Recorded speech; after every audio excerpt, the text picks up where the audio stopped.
الحمد لله نحمده ونستعينه ونستغفره ونؤمن به ونتوكل عليه ونعوذ بالله من شرور أنفسنا ومن سيئات أعمالنا من يهده الله فلا مضل له ومن يضلل فلا هادي له ونشهد أن لا إله إلا الله وحده لا شريك له ونشهد أن محمدا عبده ورسوله صلى الله تعالى عليه وعلى آله وأصحابه وبارك وسلم تسليما كثيرا كثيرا أما بعد فأعوذ بالله من الشيطان الرجيم بسم الله الرحمن الرحيم کہ جن لوگوں نے تقوی کی زندگی اختیار کی اور نکاح سے دور رہے وہ کہ بھئی ہمارے پاس ٹائم نہیں ہے، عبادت کرنی ہے، ہم نے ایکچولی یہ کرنا ہے اور ابھی تو پڑھنا ہے، پڑھ لکھ کے بڑا آدمی بننا ہے اور ابھی تو ہم یہ کر رہے ہیں، ابھی تو ہم انجینئر بنیں گے، پہلے ساری تعلیم تو ہو جائے۔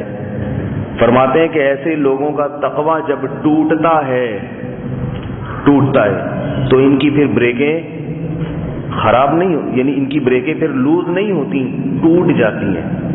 ایک تو نا بریک ہے لگی نہیں، تھوڑا دور جا کے لگی، یہاں لگانی تھی مگر لگی کہاں پہ، تھوڑا آگے جا کے لگ گئی۔ اور ایک ہوتا ہے بریک لگائی تو لگانا نہ لگانا برابر ہے، وہ بریک ہی ٹوٹ گئی ہے، اس کی وائر ہی ٹوٹ گئی ہے۔ تو پھر ان کا تقوی، اس کی بریکیں لوز نہیں ہوتی، ڈھیلی نہیں ہوتی، بلکہ یعنی یوں کہنا چاہیے کریکٹر لوز نہیں ہوتا، کریکٹر نام کی کوئی چیز رہتی نہیں ہے۔ اس لیے جو چیز فطرت نے بتائی ہے، بار بار بولتا رہتا ہوں، جو اللہ اس کے رسول کی تعلیمات ہیں، جو فطرت کی تعلیمات ہیں، اس کو فالو کرو، انسان کے بچے بن کے رہو جیسے ساری دنیا رہتی ہے، بال بچوں والے زندگی گزارو۔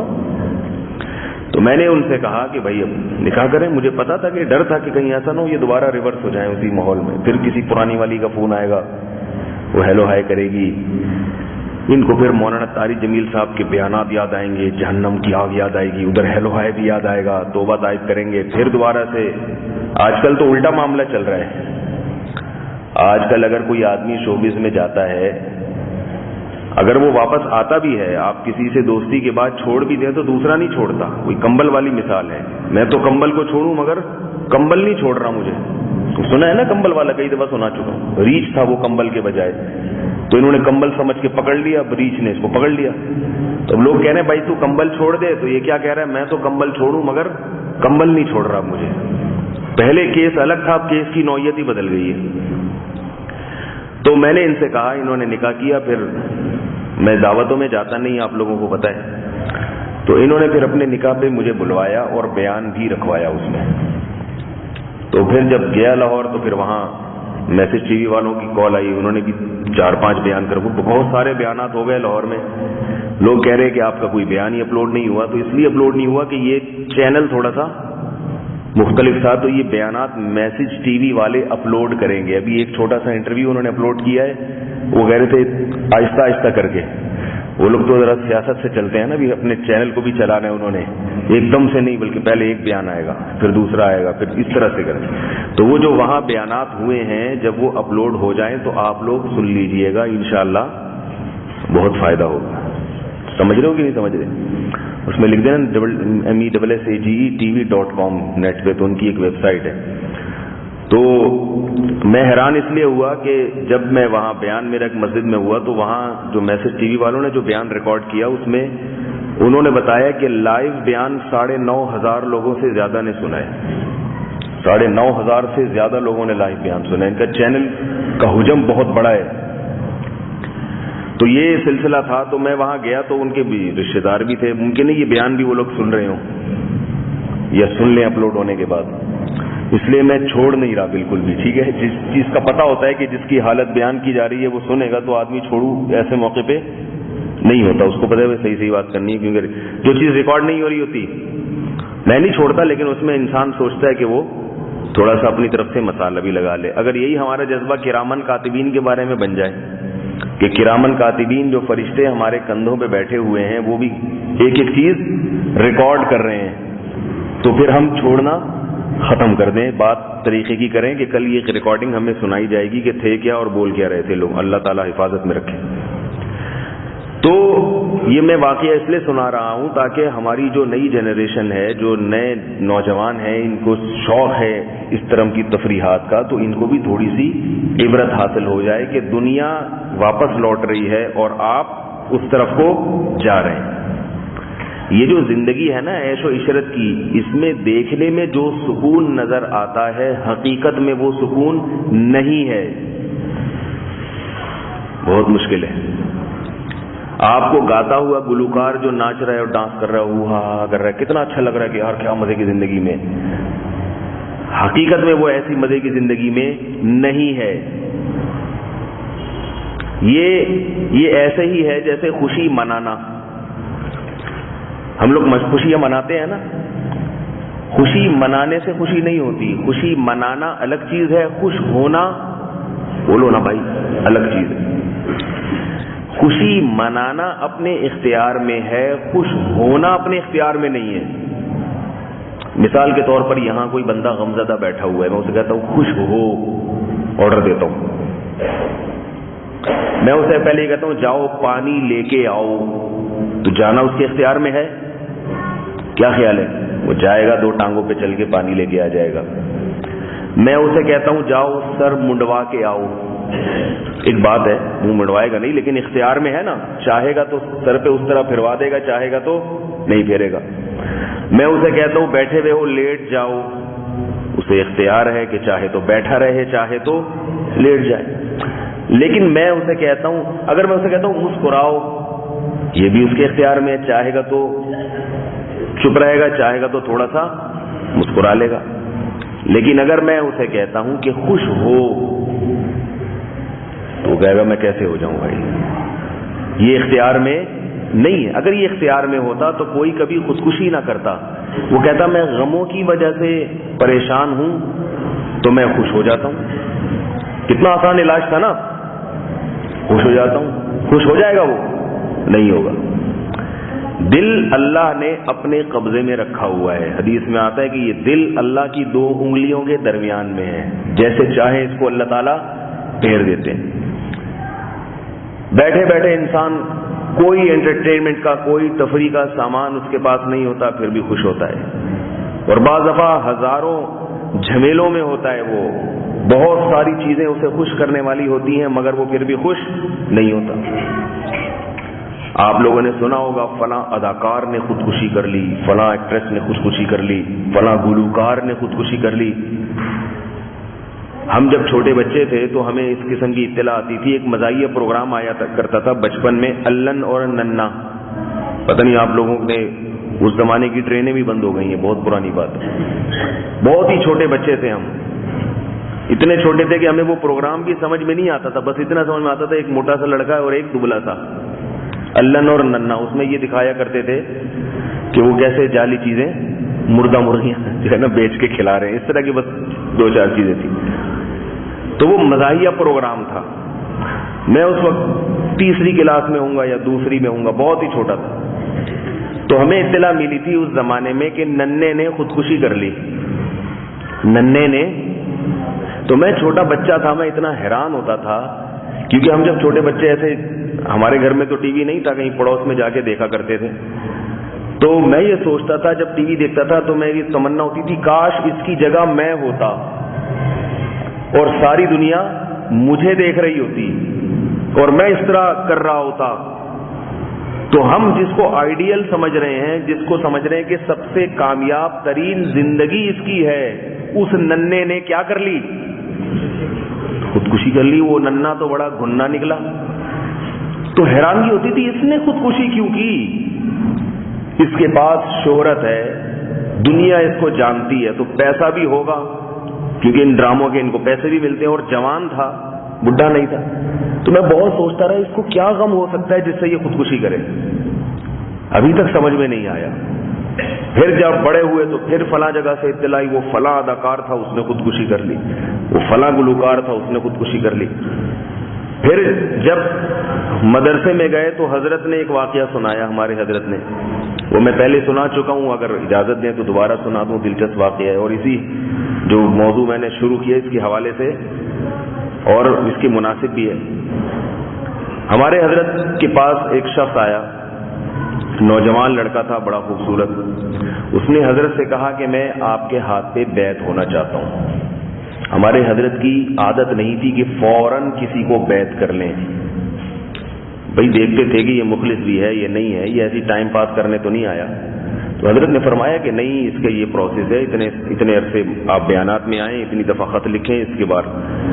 تو اس نے کہا میری کہانی سن لیں، آپ واقعہ سن لیں. اس کو ایک اور صاحب لے کر آئے تھے، انہوں نے بھی سفارش کی کہ حضرت ان کا واقعہ سن لیں.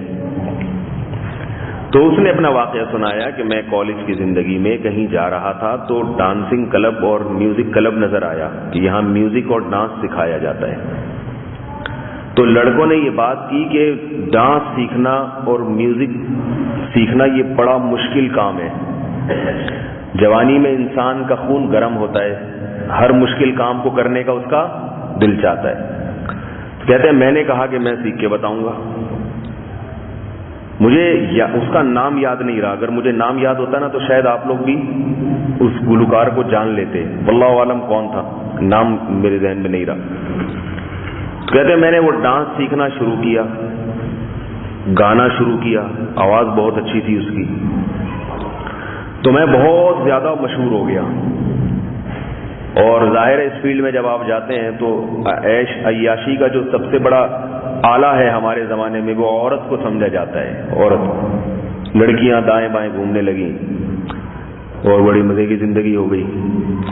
گاتا تھا اسٹیج پہ، آواز اچھی تھی، بہت اچھا گٹار بجاتا تھا. شادی بھی ہو گئی، بچے بھی ہو گئے، ساری ضرورتیں پوری، پیسہ ہی پیسہ، عزت ہی عزت.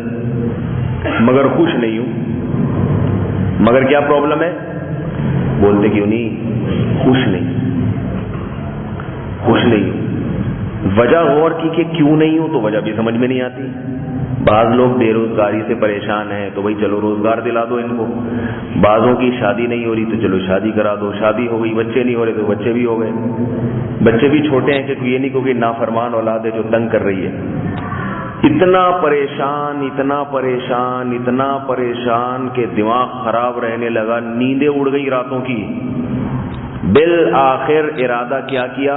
وہی جو سارے پریشان جس کا ارادہ کرتے ہیں، خودکشی کرنے کا. کوئی ٹینشن نہیں ہے مگر کیا خیال آ رہا ہے؟ خودکشی.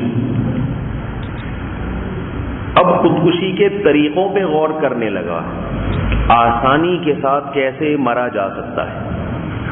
کراچی میں ہوتا تو میں اسے بتاتا یہ کنٹینر ہے، کسی کے نیچے بھی لیٹ جاؤ، اسٹیکر بن کے چپک جاؤ گے سڑک سے. اتنے بڑے بڑے کنٹینر ہیں نا، آپ نے دیکھا ہوگا. بائک والوں کو تو پوچھتے ہی نہیں ہے، تو اسٹیکر بن جاتا ہے پورا نا، چپک جاتا ہے. تو اور چل کے فاسٹ ٹریک پہ چل رہے ہوتے ہیں. یہ ٹریفک کے قوانین ہمارے ہاں. تو غور کرتا رہا کہ بھئی کیسے مرنا ہے، کس طرح سے مرنا مناسب رہے گا. تو کھمبے سے چپکنا سب سے زیادہ سوٹیبل لگا. آپ لوگ نہ کہیں چپکے، کہیں کوئی پریشان بیٹھا ہو اور کہے اچھا یار چلو میں بھی گریوی میں مفتی صاحب سے اتنی باتیں سیکھنے کو مل رہی ہیں، ہمیں تو پتہ ہی نہیں تھا، میں تو بھی تو پریشان تھا یار کیسے مروں. تو یہ اس لیے نہیں بتا رہا بھائی میں جہنم میں. خودکشی کرنے کے بعد انسان کہاں جاتا ہے؟ وہ سمجھتا ہے میں ٹینشن سے بچ رہا ہوں، اس سے بڑے عذاب میں چلا جاتا ہے. تو ارادہ یہ کیا کہ کھمبے سے چپکنے. یہ تو تھوڑے میرے بھی اپنا بھی میں تڑکا لگاتا ہوں نا. اس نے تو بیچارے نے آج شرافت سے بتایا کہ میں نے ارادہ کیا کہ میں کھمبے سے چپک جاؤں. تو میرے ذہن کہ اس کو یہ اس کے خیالات آئے ہوں گے. تو کھمبے سے چپکنا زیادہ مناسب. کھمبوں میں آج کل بجلی ہے نہیں، لیکن اگر ہاتھ لگاؤ تو مر بھی جاتا ہے آدمی. یہ عجیب قسم کی بجلی ہے. تو کہتے ہیں میں نے یہ ارادہ کر کے میں چھت پہ چڑھا اور قریب سے بجلی کی تاریں گزر رہی تھیں. تو میں نے ارادہ کیا میں ان کو ہاتھ لگا کے پکڑ لیتا ہوں، مر جاؤں گا. اب کہتے ہیں جب میں نے سوچا بالکل قریب چلا گیا کہ ہاتھ لگا کے مرنا ہی ہے، تو ایک چانس اور ہے، تھوڑا سا ایک کام ابھی بھی دیکھ لے، سوچ لے. کیونکہ اب تو دنیا سے جا رہا ہے. بیوی بچے سو رہے ہیں، ان کو نہیں پتا، بچوں کو نہیں پتا کہ ابا کیا کر رہے ہیں، عورت کو نہیں پتا ہے میرا شوہر کیا کرنے جا رہا ہے. تو علم جو ہے نا، علم یہ کہیں نہ کہیں فائدہ پہنچا دیتا ہے.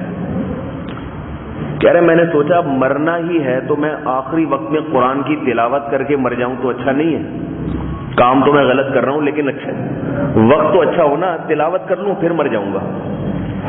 تو اس نے کہیں عربی تھوڑی بہت عربی گرامر پڑھی ہوئی تھی اسکول کے زمانے میں، کسی مولوی صاحب کے پاس جا کے یا کسی ادارے میں تھوڑی بہت عربی سیکھی تھی.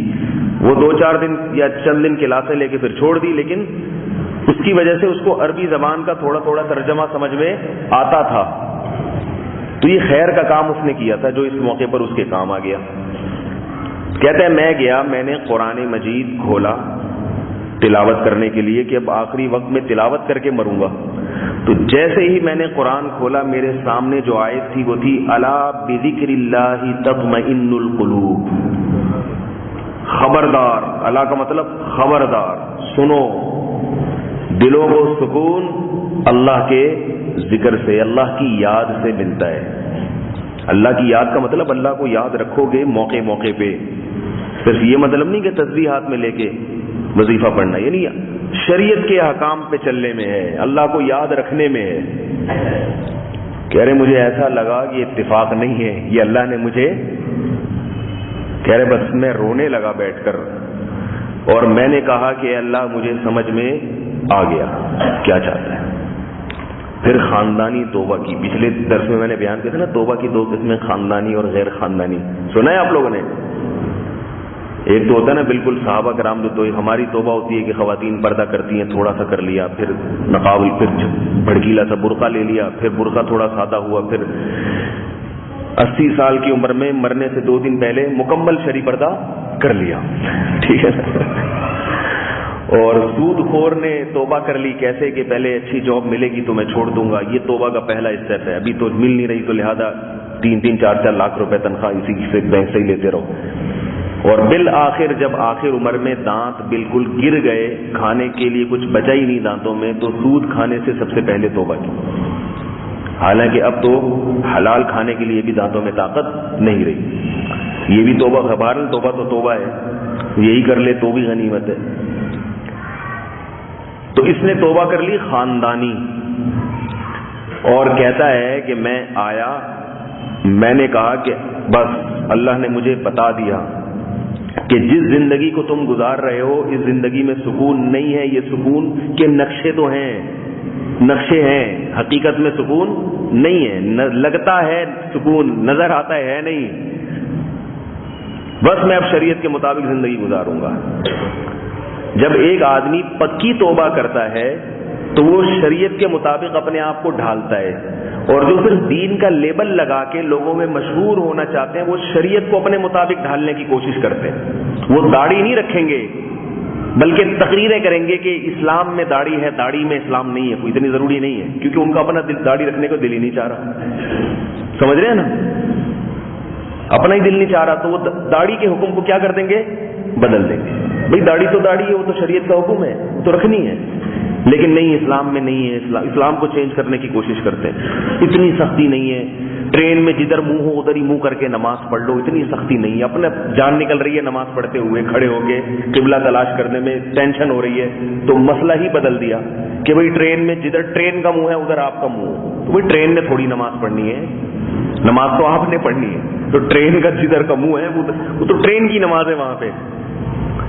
آپ کبھی ٹرین میں نماز کی کوشش کریں نا تو ابے نہیں بھائی ادھر کیوں کرو، جدھر رش لگا ہوا ہے یہاں لوگ آ رہے ہیں جا رہے ہیں، کیا ہے یہ اسلام میں اتنی سختی نہیں ہے. کیا رش میں کیا ہوتا ہے نماز پڑھنے میں، کیا پرابلم ہوتی ہے رش میں؟ خواتین کو نماز کا کہو اگر ٹرین میں تو وہ پردہ حکم حکام ہے. جس رب نے پردے کا حکم دیا اسی نے نماز پڑھنے کا بھی حکم دیا تو نماز تو پڑھنی پڑے گی. تو اس نے چونکہ سچی توبہ کی تھی تو اسلام کو اپنے حساب سے نہیں ڈھالا بلکہ خود بھی اسلام جو کہتا ہے میں اس کے مطابق. سب سے پہلے اس نے سوچا کہ شریعت کا کون سا حکم میری طرف متوجہ ہو رہا ہے. کہا کہ میں نے عشاء کی نماز نہیں پڑھی، باقی تو قضا ہو گئی ہیں، وہ تو قضا ہی ہوں گی. ادا کون سی ہے؟ عشاء کی، کیونکہ یہ صبح کا وقت ہونے والا تھا، رات بھر تو اسی میں رہے تھے. تو سب سے پہلے نہا دھو کے وضو کر کے صاف ستھرے کپڑے پہن کے عشاء کی نماز پڑھی کہ اس کو تو قضا ہونے سے بچاؤ. اس کے بعد اپنے کمرے میں جا کے، کوئی دوسرا ہوتا تو کہتا ابھی سو جاؤ پھر 6 مہینے بعد دیکھیں گے کون کون سا باجا توڑنا ہے، کون کون سی کیسٹوں کو جلانا ہے، ابھی اتنی بھی کیا جلدی. سمجھ رہے ہو نا بات کو؟ تھوڑا سا تو یادیں رہنے دو نا. جاتے ہی وہ سارے گانے بجانے کے آلات، موسیقی کے آلات اور جو کیسٹیں تھیں ساری جمع کر کے آگ لگا دی، توڑ دیا، کسی کو آگ لگا دی، جلا دی، ختم. یو ٹرن لینا اسی کو کہتے ہیں نا، گھوم جاؤ بس، زندگی ختم. بھی یادگار بھی نہیں رکھنی. اور اسی وقت نیت کر لی کہ داڑھی رکھوں گا، پوری داڑھی ہوگی شریعت کے مطابق. نہیں آ رہا میرا خیال ہے. پھر بیوی بچوں کو اٹھایا، ان سے بھی نماز پڑھوائی کہ میری ذمہ داری اپنے بیوی بچوں کی تربیت بھی ہے. محبت سے سمجھایا ان کو، نماز پڑھ لو. محبت سے سمجھائیں تو عام طور پہ، سختی سے سمجھانا تو صرف پولیس کا کام ہے. اور ایسا آدمی ایک دم سختی کرنا شروع کر دے تو اس کا فائدے کے بجائے نقصان ہوتا ہے. وہ تانا دیتے ہیں ابھی تو ناچ رہا تھا کل وہاں کھڑا ہو کر ڈسکو میں، اور اب چلا 2 دن کا تقویٰ ہے. تو انہوں نے بھی پڑھ لی نماز. کہتے ہیں کہ پھر میں نے کہا کہ میں نے جتنی جوانی ضائع کی ہے نا گناہوں میں، اب اس کی میں تلافی بھی کروں گا. دیکھو ایک آدمی نے الٹی سیدھی چیزیں کھا کھا کے جسم کو کمزور کر لیا ہو تو وہ صرف اگر صحیح چاہے گا نا صحت، تو صرف یہ نہیں کہ وہ توبہ کر لیا، وہ ڈاکٹر سے کہے گا طاقت کی خوراکیں بھی دو، مجھے کوئی ایکسرسائز بھی بتاؤ تاکہ یہ جو میں نے جوانی ضائع کی ہے یہ بھی تو بحال ہو جائے، ورنہ میں تو لوگوں سے پیچھے رہ جاؤں گا. کہتے ہیں مجھے خیال آیا کہ میں نے جوانی ضائع کر دی، تو اب میں کیا کروں گا، میں عالم بھی بنوں گا، اور میں نے جس آواز کو گانے بجانے میں خرچ کیا ہے اب میں قرآن مجید کی تلاوت میں لگاؤں گا. اس کے بعد وہ لڑکا بنوری ٹاؤن گیا ہے، 8 سال لگا کے پورا عالم بنا ہے وہاں پہ. 2-4 دن کے جذبات ہوتے نا تو پھر تھوڑی بن پاتا.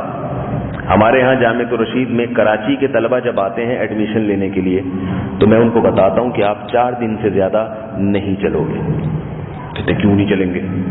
کہتا ہوں آپ کیوں آئے ہو یہاں پہ، کیوں آئے ہو؟ میں انٹرویو لیتا ہوں، کیوں؟ کہہ رہے ہیں ہم عالم بننے آئے. میں نے کہا آپ کیوں عالم بننا چاہتے ہو؟ کہ دین کی خدمت کریں گے. میں نے کہا وہ تو کریں گے بننے کے بعد ہے نا، بننے سے پہلے پتہ ہے کیا کیا ہوتا ہے؟ بننے سے پہلے کیا ہوتا ہے؟ کہا ہمیں پتہ ہے کیا ہوتا ہے. میں نے کہا صبح اتنے بجے اٹھتے ہیں، پھر ایسے ناشتہ ہوتا ہے، پھر ایسے ناشتہ بھی ان کی مرضی کا ہوگا، آپ کی مرضی کا نہیں ہوگا، پھر ایسے دوپہر کو آرام ہوتا ہے، پھر تکرار، پھر مطالعہ، پھر ایک دن کی بات نہیں، 8 سال کا عرصہ ہے یہ. کہہ رہے نہیں. میں نے کہا بھاگ جاؤ. میں اس کو پکا کر رہا ہوں تاکہ نہیں بھاگے. بھاگنے سے پہلے اس کو خیال آئے کہ انہوں نے بولا تھا کہ بھاگ جاؤں گے، دیکھو میں وہی کام کر رہا ہوں. اس نیت سے کہتا ہوں. پھر بھی اکثریت بھاگ جاتی ہے. کوئی 6 مہینے ٹکتا ہے، کوئی سال بمشکل ٹکتا ہے، کوئی 2 سال بھی ٹک جاتے ہیں، اس کے بعد بھاگ جاتے ہیں. وہ گاؤں دیہات کے بچے تو اکثر رہ جاتے ہیں، شہری بچے بھاگ جاتے. اور میں ان سے کہتا ہوں کہ اگر تم نہیں بھاگے تو میں بتاؤں تم سے اللہ دین کا بہت کام لے گا، بہت کام لے گا. تو ٹک جاؤ، کسی طرح مجاہدہ کر لو.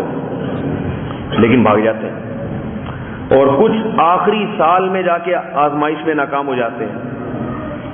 تو یہ بڑا مشکل پروسیس ہوتا ہے 8 سال کا.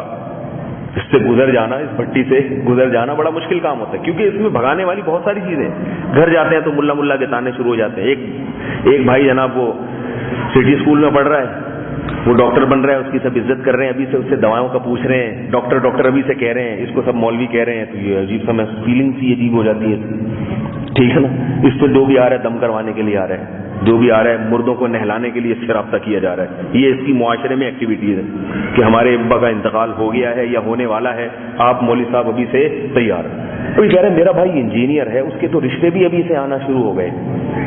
میرا بھائی ڈاکٹر ہے، اس کو تو ابھی سے میڈیکل کی معلومات اتنی ہو گئی، سارا دن نیٹ پہ بیٹھ کے سرچ کرتا رہتا ہے سائنسدانوں کی. اور میری حیثیت کیا ہے معاشرے میں؟ لوگ آتے ہیں بھائی دعا کر دو، پھونک لگا دو، ابا مر گئے ہیں ان کو نہلا دو، چچا کے لیے دعا کرو. تو کہہ رہے ہیں میرے رشتے کی بات کرو بھائی، اتنی عقیدت ہے کہ ہم سے پھونک مروا رہے ہو تو اچھا سا رشتہ دے دو. نہ یہ نہیں. مولویوں کو دماغ خراب ہے ہمارا. ملاؤں کے پاس بھیجیں اپنی بیٹی کو، وہ تو گھروں میں قید کر کے رسی سے باندھ دیتے ہیں اپنی بیویوں کو، نہ کہیں لے جا سکتے ہیں، بس ہر وقت ان کو فضائل اعمال پڑھ کے سناتے رہتے ہیں، وہی جہنم کی اور یہ اور ساری چیزیں سناتے رہتے ہیں. یہ ایسا تھوڑی ہوتا ہے. یہ حقیقت بتا رہا ہوں. جب ایسا ہوتا ہے تو وہ تھوڑی پھر مدرسے میں ٹکے گا. ہمارے قریبی رشتے دار ہیں، بہت مالدار ہیں، انہوں نے اپنے بیٹے کو ایک مدرسے میں داخل کیا.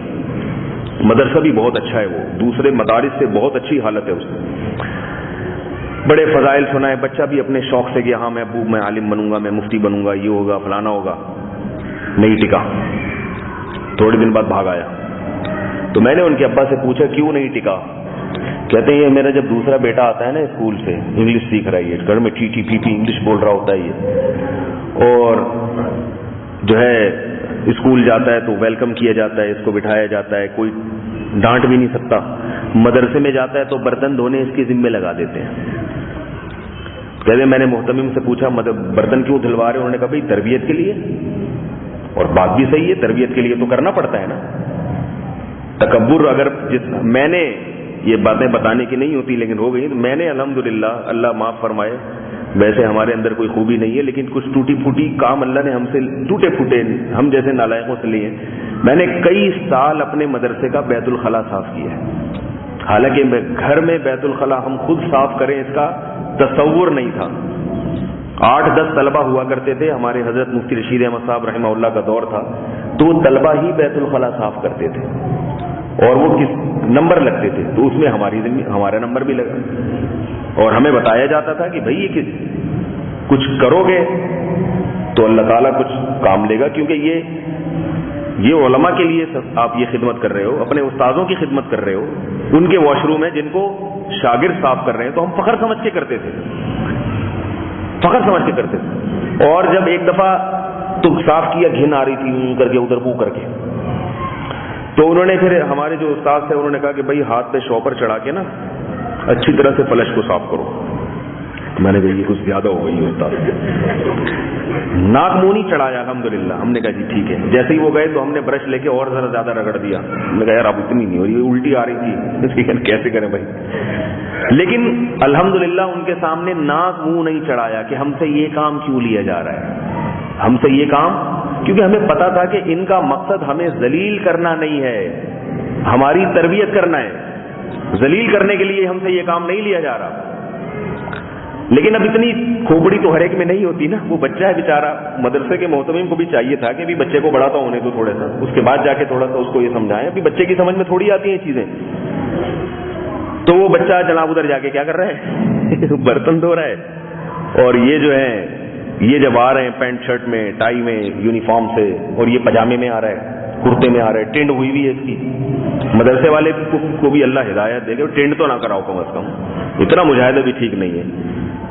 وہ پینٹ شرٹ چھوڑ کے آ گیا اس عمر میں، اس کا مجاہدہ، اس کو ٹینڈ بھی کرا کے رکھ دی اس کی، اور وہ خاص قسم کے کرتے پہنا دیے اس کو، یہ کچھ زیادہ بھی ہو جاتی ہے، کچھ اس میں محتمم حضرات کی بھی غلطی ہوتی ہے، اتنا نہیں کروانا چاہیے بچے سے۔ تو وہ بیچارہ جو ہے نا کہہ رہی وہ چلا ہی نہیں، بغاوت پہ اتر آئے، میں نہیں جاؤں گا۔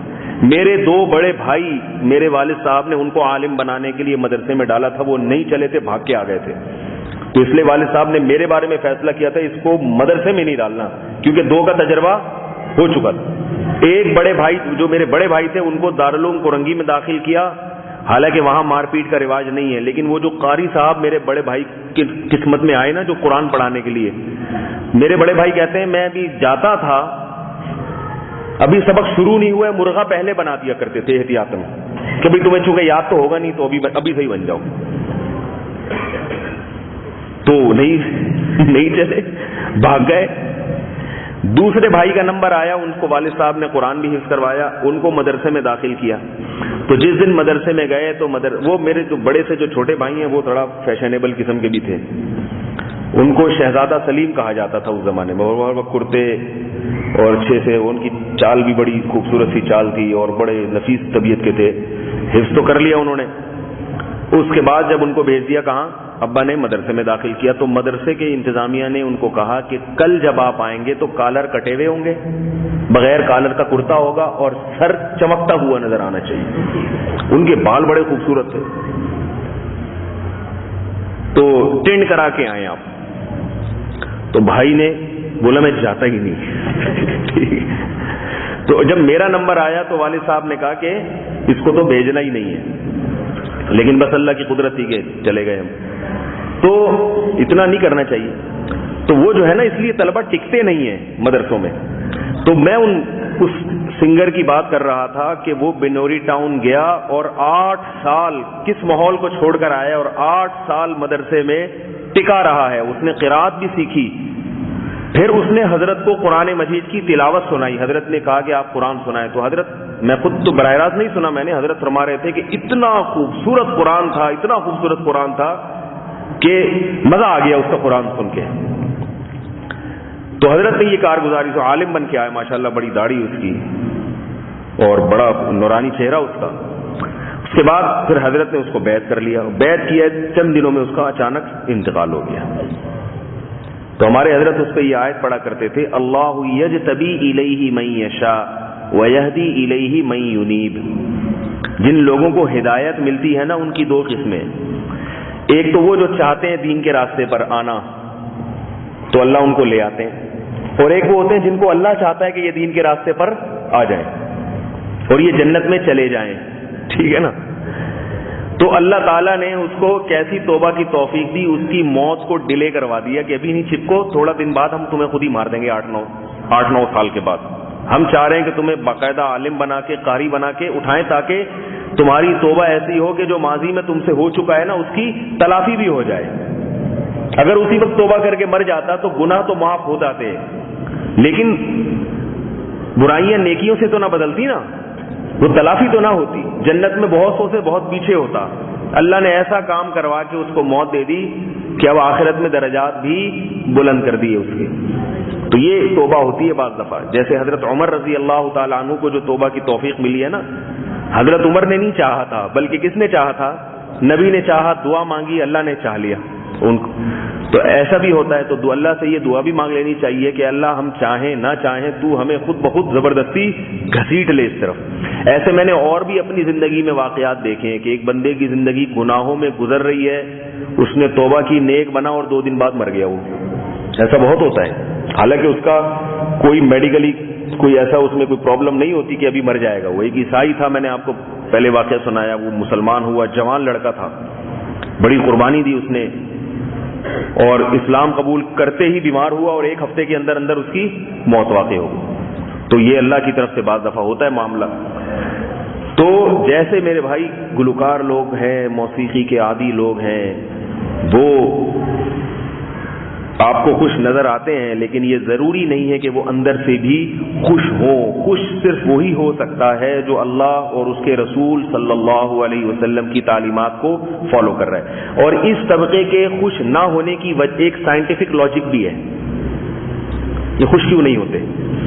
خوش اس لیے نہیں ہوتے کہ ان کا جو مقصد ہے نا دنیا میں, وہ 2 چیزیں ہوتی ہیں, شہرت اور عزت. کیا مقصد ہوتا ہے؟ شہرت اور عزت. شہرت ایسی چیز ہے کہ آپ کو جب ایک ملے گی تو مزید شہرت کا شوق پیدا ہو جائے گا. نہیں آ رہی میرا خیال ہے. جب آپ کو وہ شہرت ملے گی تو آپ کا دل کیا چاہے گا؟ میں اور زیادہ مشہور ہو جاؤں. پھر جب اور ہو جائیں گے تو آپ کا دل چاہے گا اور. تو اب جب آپ کی مراد ہی پوری نہیں ہو رہی ہے تو خوش کہاں سے ہو گیا آپ؟ ایک آدمی نے امتحان دیا, وہ کہتا ہے میرا اچھا رزلٹ آ گیا تو میں مطمئن ہو جاؤں گا. رزلٹ آ گیا, مطمئن ہو کے بیٹھ جائے گا. لیکن ایک آدمی جو امتحان دے رہا ہے اور اس کو پتا ہے ابھی رزلٹ آنے سے پہلے دوسرا امتحان بھی اناؤنس ہو گیا ہے, اب دوسرے کی تیاری میں لگ جائے گا نا. وہ ابھی دوسرے کا رزلٹ آیا نہیں ہے کہ ایک اور امتحان سر پہ کھڑا ہو گیا, وہ تو ڈپریشن کا مریض نہیں بن جائے گا تھوڑے دنوں میں. تو شہرت کا شوق ایک ایسی چیز ہے کہ جب ایک دفعہ پیدا ہو جائے نا, میں مشہور ہو جاؤں, تو پھر حسد, جیلسی, بغض, اس کی ٹانگیں کھینچوں, یہ کیوں آگے کو جا رہا ہے, لوگ میری تعریف کر رہے ہیں. تو اگر آپ کے سامنے دوسرے کی بھی کریں گے تو آپ اندر سے خون کھولنا شروع کر دے گا, یار میں محنت میں کر رہا ہوں, پبلسٹی اس کی ہو رہی ہے. اسی طرح پیسے کا شوق ایسی چیز ہے کہ پیسہ آنے کے بعد وہ شوق ختم نہیں ہوتا, وہ شوق مزید بڑھ جاتا ہے. میں اگر اس پہ اللہ کی قسم اٹھا کے کہوں نا کہ میں نے مالداروں کو دولت کے معاملے میں پریشان دیکھا, غریبوں کو نہیں دیکھا, تو میں جھوٹا نہیں ہوں گا اس قسم میں.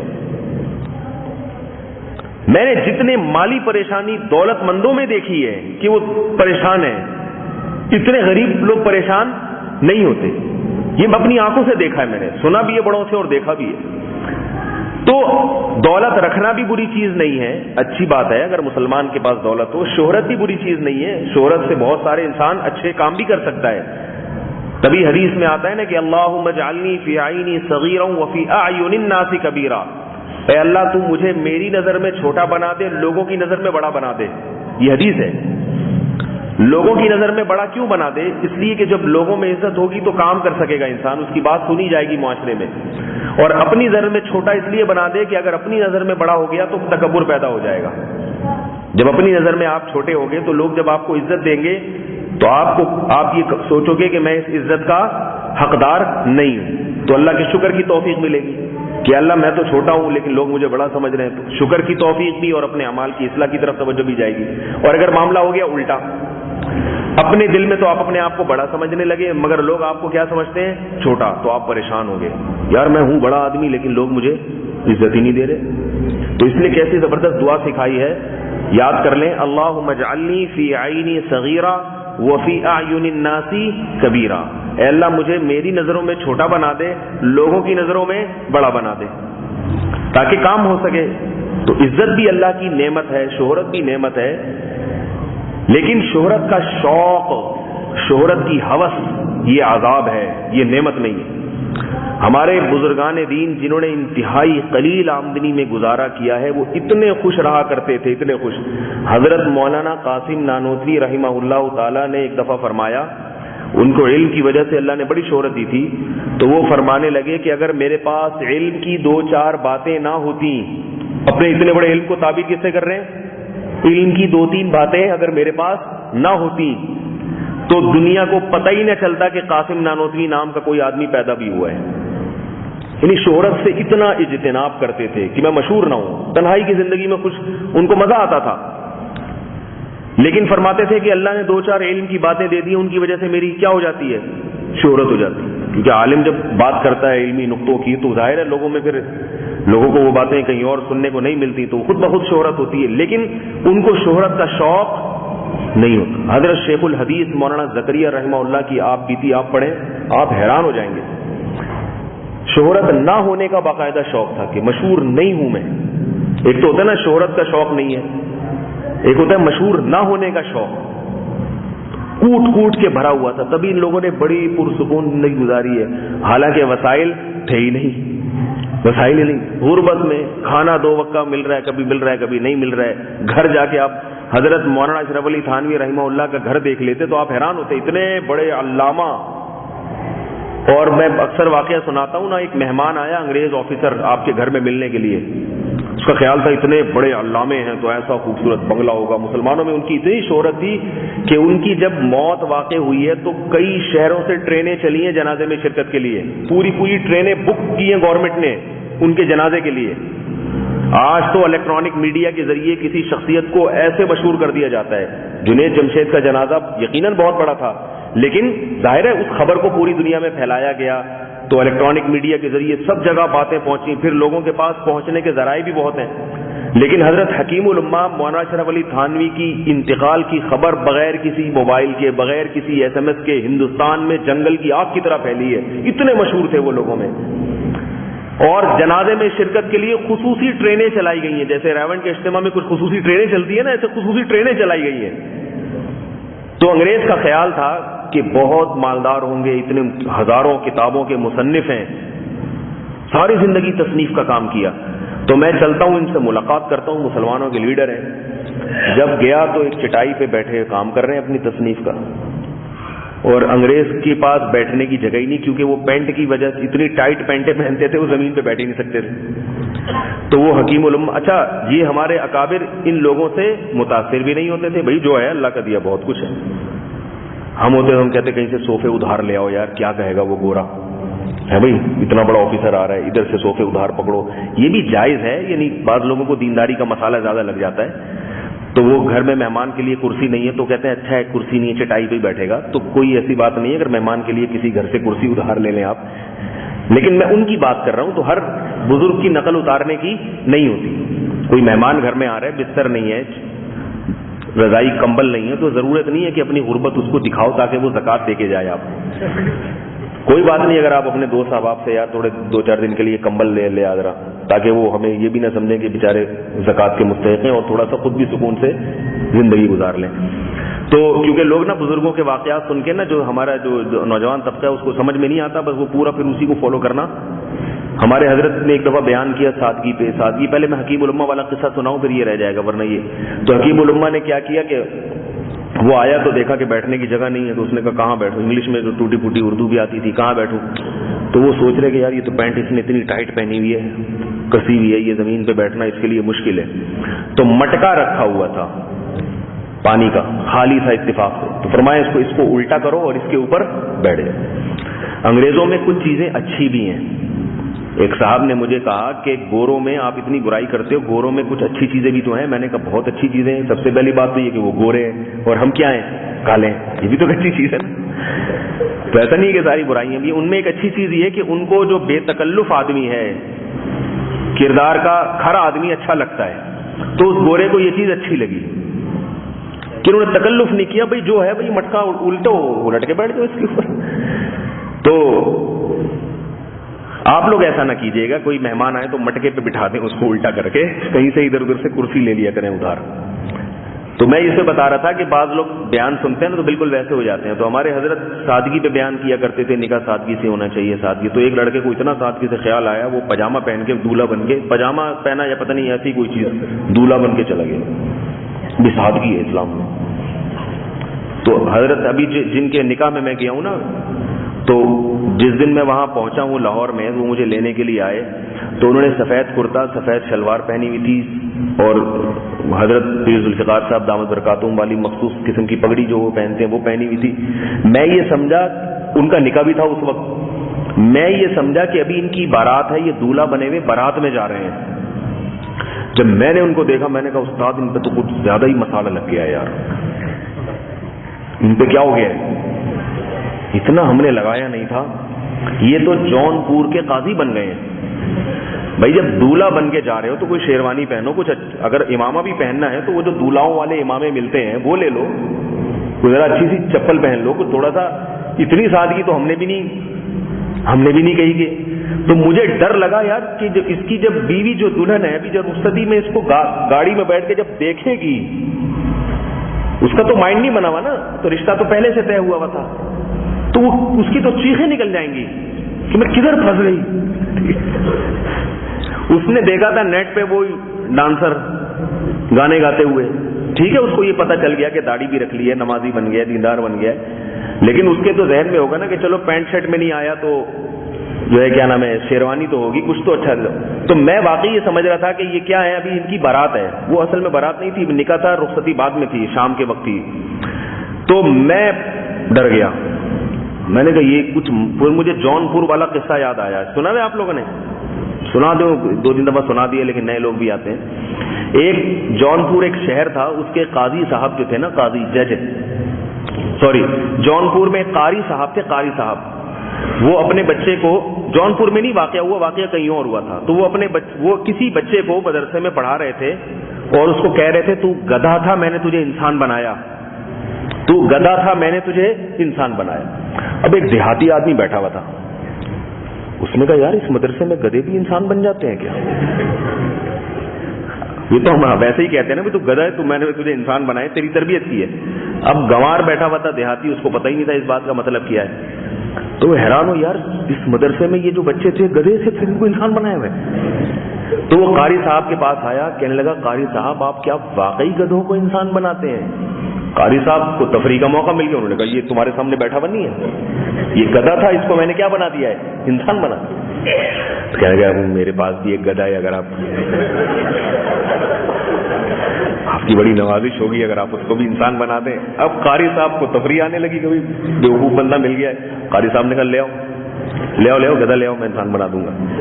جب وہ دیہاتی گدھا لے کر آیا تو قاری صاحب نے کہا آپ چلے جائیں، 1 ہفتے بعد آنا، اس سے مسالہ لگانا ہے میں نے، انسان والا مسالہ جو ہے نا، 1 ہفتے میں یہ پک کے کیا بن جائے گا، انسان بن جائے.